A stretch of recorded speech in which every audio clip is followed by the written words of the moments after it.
Olá, meus irmãos, bem-vindos ao canal Mistério Palavra do Senhor. Vamos dar continuidade ao estudo da Bíblia, segundo livro de Crônicas, capítulos 29 até o capítulo 32. E é importante estudar a Bíblia, né? Porque a gente precisa entender o contexto que foi escrito aquilo ali, quem eram aqueles povos, qual era a cultura daqueles povos, a língua, né? Entender o que estava se passando. E para entender isso tem que estudar, para poder aplicar no dia a dia, no nosso dia a dia, né? As lições, a revelação de Deus contida na Bíblia, né, meu irmão? Capítulo 29, depois da morte de Acais, no capítulo 28, subiu ao trono de Judá Ezequias, né? O filho dele. Ele tinha 25 anos de idade quando começou a reinar e reinou 29 anos em Jerusalém. Sua mãe era Abia, filha de Zacarias. Fez o que o Senhor aprova, como tinha feito Davi, o seu predecessor, né? Logo no primeiro ano do reinado dele, ele reabriu as portas do templo e as consertou. Convocou os sacerdotes e levitas, reuniu-os na praça que fica do lado leste e disse: escutem-me, levitas, consagrem-se agora e consagrem o templo do Senhor, o Deus dos seus antepassados. Retirem tudo que é impuro do santuário. Nossos pais foram infiéis, fizeram o que o Senhor, nosso Deus, reprova e o abandonaram. Desviaram o rosto do local de habitação do Senhor e deram-lhe as costas. O templo, muito mais do que qualquer coisa, era a representação da fé do povo israelita, né? Era a representação da fé, era a fé concreta, né? Onde se realizava o sacrifício, se adorava, né? E onde se lia a lei, né? E é preciso entender isso. E ainda fala: por isso a ira do Senhor, né, caiu sobre Judá, sobre Jerusalém. Por quê? Porque os antepassados Ezequias fizeram o que o Senhor reprova, né? Por isso nossos pais caíram à espada, e nossos filhos, as nossas filhas e as nossas mulheres foram levados como prisioneiros. Pretendo agora fazer uma aliança com o Senhor, o Deus de Israel, para que o fogo de sua ira se afaste de nós. E aí a gente vai ver aqui uma coisa que João sempre fala, né? Ezequias se referindo ao povo: meus filhos, não sejam negligentes agora, pois o Senhor os escolheu para estarem diante dele e o servirem, para ministrarem perante ele e queimarem incenso. Isso tudo cabe a quem? Os levitas. Os levitas são responsáveis pela manutenção do templo, pelo cuidado do templo, pela adoração, pela própria teologia da época lá, né? Eram os sacerdotes. E aí se reuniu todos os parentes, os levitas, foram purificar o templo do Senhor, conforme o rei havia ordenado, em obediência à palavra do Senhor. Os sacerdotes entraram no santuário para purificá-lo, trouxeram para o pátio do templo do Senhor todas as coisas impuras que havia lá dentro. Vocês fizeram uma limpeza geral, né, meu irmão, minha irmã? Fizeram uma limpeza geral. Cedo na manhã seguinte, o rei aqui reuniu líderes da cidade juntos e subiram ao templo do Senhor. Levaram 7 novilhos, 7 carneiros, 7 cordeiros, 7 bodes, como oferta pelo pecado, em favor da realeza do santuário e de Judá. Em favor da realeza, oferta pelo pecado, porque ele reconhecia que o povo foi levado a pecar pelos próprios reis. A responsabilidade dos reis. E o rei, né, já falei outras vezes, só tinha uma lei a cumprir. Qual era a lei? Guardar a lei de Deus, guardar a lei mosaica, a aliança. Essa era a lei que o rei tinha que cumprir, né? Ser justo e temente a Deus, né? Porque medo é diferente de temor, né? Medo é diferente de temor. E aí, o rei posicionou os levitas no templo do Senhor com símbolos, liras, harpas, segundo a prescrição de Davi, de Gade, vidente do rei e do profeta Natã. Isso foi ordenado pelo Senhor por meio de seus profetas. Assim os levitas ficaram em pé, preparados com seus instrumentos, com o instrumento de Davi, e os sacerdotes com cornetas. Tem que lembrar que Davi era músico, né? Um músico fabuloso, poeta, né? Então, o rei, todos os presentes, ajoelharam-se e adoraram a Deus. Que maravilha, né? O rei Ezequias e os oficiais ordenaram aos levitas que louvassem o Senhor com palavras de Davi e do vidente Asaf, né? Que era o responsável lá pelos louvores, né? Pelos salmos também, né? Quando fala vidente aqui, fala vidente no sentido no sentido de safadeza, no sentido de charlatanice, né? Vidente aqui é como profeta, fala como profeta, né? Agora, disse aqui, vocês se dedicaram ao Senhor, tragam o sacrifício e a oferta de gratidão no templo. Assim a comunidade levou o sacrifício e a oferta de gratidão e alguns espontaneamente levaram também o holocausto. E aí ofertaram ao Senhor 70 bois, 100 carneiros, 200 cordeiros. Os animais foram consagrados e o culto, mais importante, depois de toda essa reforma, o culto foi restabelecido no templo do Senhor. Ezequias e o povo regozijavam-se com o que Deus havia feito pelo seu povo, e tudo em tão pouco tempo. Você vê que mesmo em toda dificuldade, Ezequias, posto no coração, guiado pelo Espírito Santo de Deus, restaurou o templo e a adoração ao templo, né? E inclusive vai celebrar a Páscoa, e é interessante observar que Ezequias mandou uma mensagem de Israel para Israel e para Efraim e a Manassés, que eram tribos também, para convidar para ver o templo do Senhor, celebrar a Páscoa do Senhor, o Deus Israel. O rei e seus oficiais, toda a comunidade de Jerusalém, decidiram celebrar a Páscoa no segundo mês. Não tinha sido possível celebrá-la na data prescrita, pois não havia suficiente número de sacerdotes consagrados e o povo não estava reunido em Jerusalém. A ideia pareceu boa tanto ao rei quanto a toda a Assembleia, e fizeram a proclamação em todo Israel, desde Berseba até Dan, convocando o povo a Jerusalém para celebrar a paz do Senhor, Deus de Israel, pois muitos não a celebravam segundo o que estava escrito.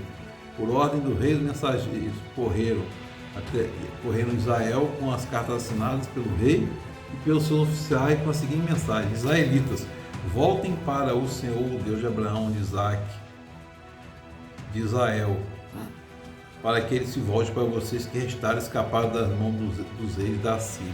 Aqui Israel já tinha sido penalizado pela Síria, né? Destruído e ido para o exílio na Síria, né? E num gesto de união, num gesto de amor, de fraternidade, do amor fraterno, convidou os israelitas para voltarem ao Senhor, voltar, se arrepender, né? E aí coloca no final: se vocês voltarem para o Senhor, os que capturaram seus irmãos, seus filhos, terão misericórdia deles e voltarão a esta terra, pois o Senhor, o seu Deus, é bondoso e compassivo. Ele não se agitará se vocês voltarem para ele. Aqui está falando do coração de Davi, segundo o coração de Davi, era um homem segundo o coração de Deus, né? Davi se arrependia, pecado, mas se arrependia. É o que Ezequias está fazendo aqui, para se arrepender, né? Mas o povo lá de Efraim e Manassés zombou deles e os pôs ao ridículo. No entanto, alguns homens de Manassés e de Zebulon humilhados foram para Jerusalém.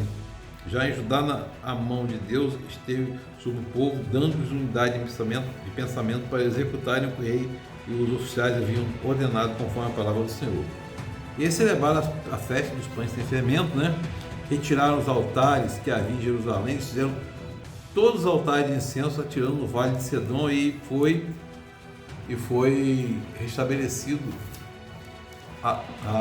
foi restabelecida a adoração ao Senhor, está restabelecida a celebração da Páscoa, né? Ezequias dirigiu palavras animadoras a todos os levitas que mostraram boa disposição com o serviço do Senhor. Durante 7 dias eles comeram as porções das ofertas apresentadas, o sacrifício de comunhão, e louvaram o Senhor, Deus dos seus antepassados. E aí, depois que a festa acabou, os israelitas saíram pela cidade de Judá e despedaçaram aquelas pedras sagradas, aqueles postes sagrados, aquele resto de idolatria que havia lá, e despedaçaram tudo, né? Em todo Judá e Benjamim, e Efraim e Manassés. Depois de destruir tudo, voltaram para suas cidades, cada um para a sua propriedade. E o serviço no templo foi reorganizado. Que Ezequias destinou e designou os sacerdotes levitas por turnos, cada um de acordo com os seus deveres, para apresentarem no local sacrifício de comunhão, ministrarem dando graças e cantarem louvores junto às portas da habitação do Senhor. Vê que a demonstração de fé, a concretude da fé, né? E havia entre os sacerdotes descendentes de Arão, que Arão era um levita e era sacerdote, assim como Moisés, que foi profeta, né? E aí, passado algum tempo depois, ele fez, como está escrito, Ezequias fez o que era bom e certo, e em tudo foi fiel diante do Senhor seu Deus. Seguiu seus mandamentos, né? A lei, buscou o seu Deus e trabalhou de todo o coração, por isso prosperou. E algum tempo depois, Senaqueribe, rei da Assíria, ameaça Judá. Ameaçou invadir Judá e sitiou as cidades fortificadas para conquistá-la. Quando Ezequias viu que Senaqueribe pretendia guerrear contra Jerusalém, consultou os seus oficiais e os comandantes do exército sobre a ideia de mandar fechar a passagem das águas da água das fontes do lado de fora da cidade, e eles concordaram e fecharam. Por que deixar que os reis da Síria venham e encontrem toda essa água? Depois, com grande empenho, reparou todos os trechos quebrados do muro e construiu torres sobre ele. Construiu outro muro do lado de fora do primeiro e reforçou o milo da cidade de Davi e mandou fazer também muita lança e muitos escudos. Nomeou sobre o povo oficiais militares, né? Interessante a palavra de Ezequias aqui. Sejam fortes e corajosos, não tenham medo nem desaminem por causa do rei da Síria, o seu enorme exército, pois conosco está um poder maior do que ele. Com ele está somente o poder humano. É uma lição caríssima para nós, é preciosíssima, né? E isso aqui me remete ao Salmo 91, aquele que habita o esconderijo do Altíssimo, a sombra do Onipotente descansará. É a certeza do coração que ele tem aqui e a certeza do poder de Deus. Muito, muito profundo isso, né? O povo ganhou confiança com o que Ezequias disse, né? E aí, mais tarde, quando Senaqueribe, rei da Assíria, e todas suas forças estavam sitiando Laques, mandou sair de Jerusalém com a seguinte mensagem a Ezequias e todo o povo que morava lá. Assim disse Senaqueribe, rei da Assíria: em que você baseia sua confiança para permanecer cercados em Jerusalém? Quando Ezequias disse que o seu Deus salvará, e aí disse, o rei da Assíria disse que Ezequias estavam enganando, né? Você não sabe, estava enganando, e debochou da fé de Ezequias, né? O rei debochou da fé de Ezequias e disse que Ezequias estava lá para enganar ou iludir. Não acreditem nele, muito menos o Deus de vocês conseguirá levá-lo das minhas mãos. Você vê a autoridade aqui de Senaqueribe, né? A empáfia dele aqui, que não temia o Senhor, né? E aí, Senaqueribe continuou zombando. Por isso tudo, o rei da Síria e o profeta Isaías, que estava lá profetizando, você vê que o tempo todo tem os profetas aqui, desde reis até crônicas, sempre tem o tempo todo profetas profetizando, alertando, né? Clamaram em oração aos céus, Ezequias e Isaías clamaram em oração aos céus, e o Senhor enviou um anjo que matou todos os homens de combate, todos os líderes oficiais do acampamento assírio. Ele se retirou envergonhado para sua terra. Mais uma vez aqui o Senhor demonstra afeto, amor, compaixão e poder, né? E salvou Ezequias e o povo de Jerusalém da mão de Senaqueribe, rei da Síria. E aí, Ezequias ficou doente, quase morreu, orou ao Senhor, que lhe respondeu dando um sinal miraculoso, mas Ezequias tornou-se orgulhoso e não correspondeu à bondade que foi tratado. Por isso aí o Senhor veio sobre ele, isso logo, bem depois lá, né? E sobre Judá, então Ezequias humilhou-se, reconhecendo o seu orgulho, como também o povo de Jerusalém. Por isso aí o Senhor não veio sobre ele durante o reinado de Ezequias. Ezequias orou orgulhoso, mas se arrependeu, né? Assim como Davi se arrependeu também, né? E aí, Ezequias, meu irmão, minha irmã, Ezequias vai morrer e os seus atos piedosos estão escritos na visão do profeta Isaías, filho de Amós, no livro dos reis de Judá, de Israel. No livro de Isaías vai falar sobre Ezequias, né? e ganhou 15 anos, o Senhor deu 15 anos, mandou botar em plástico de folha de figo na ferida dele, né? E aí, e seu filho Manassés foi o seu sucessor. Meu irmão, que o Espírito Santo de Deus esteja sobre nós, nos confortando, nos consolando, nos iluminando para entender a palavra.